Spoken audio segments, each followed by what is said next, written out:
So I'm going to do my eyebrows and at the same time discuss a video I saw on Instagram here. It is cheaper for countries that have colonized Africa to fly into Africa than to fly within the continent of Africa itself. So the video was talking about why it's so hard to travel between African countries.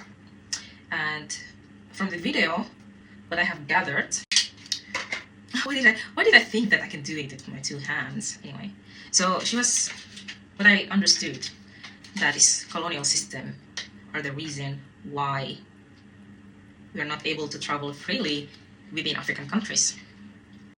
I'm not going to debate with the old mentality that says that.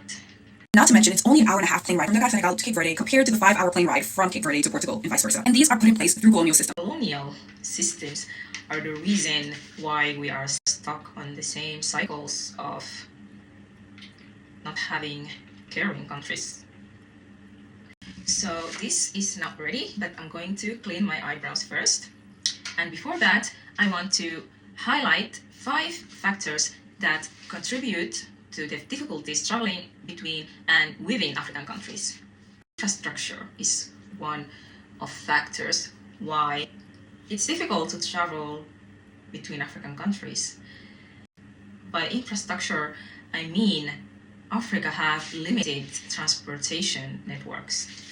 I have to do this now very quickly because I want to go to sleep actually. So the colonial systems are not in control of our infrastructures because it's responsibility of government agencies, private sectors, and international organizations like African Development Bank. So second reason why it's difficult to travel within African countries is visa restriction.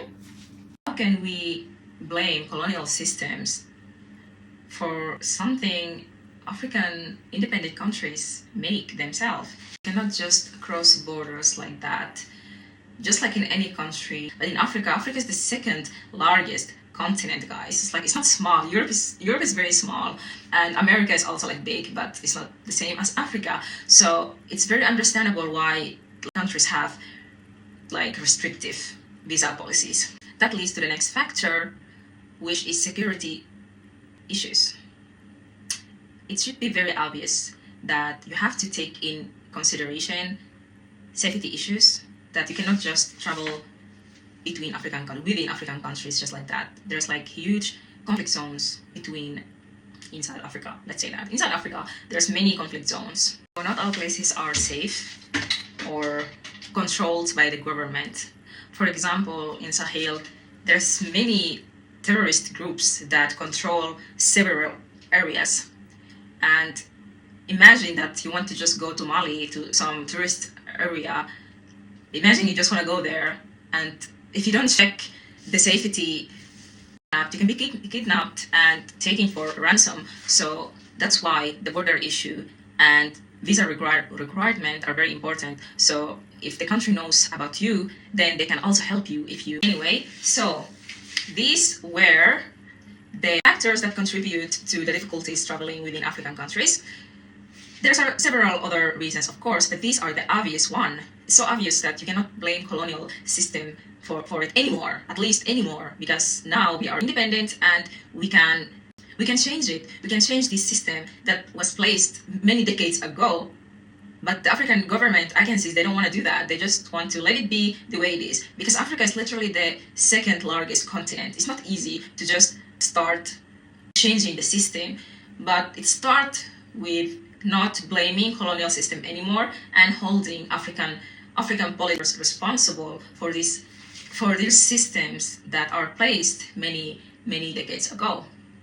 And she also talked, last thing, my eyebrows is ready. I have to take it out next. So she also talked about she was the only person traveling to this tourist tourist places, and she was the only black. I always wanted to highlight the positives, but there's also things that are just not right. For example, the time I was in the Serengeti in Tanzania, and I'm the only person who looks like me that's a tourist. I didn't see any other African tourists. Come to find out, 70 to 80% of the people who visit the Serengeti are tourists out of the country, particularly Europe. Same thing goes for the Masai Mara, same thing goes for gorilla trekking in Uganda or Rwanda. Or to mention the new... That was also very obvious, why you are the only African girl there. You are very fortunate, and most Africans don't have the freedom, the financial freedom to just go anywhere they want, because you know the reason why they cannot do that. So it's very it's not very honest to also blame the tourists for being in places they can afford. I just don't understand how being tourist a problem. Usually tourism is good for the country.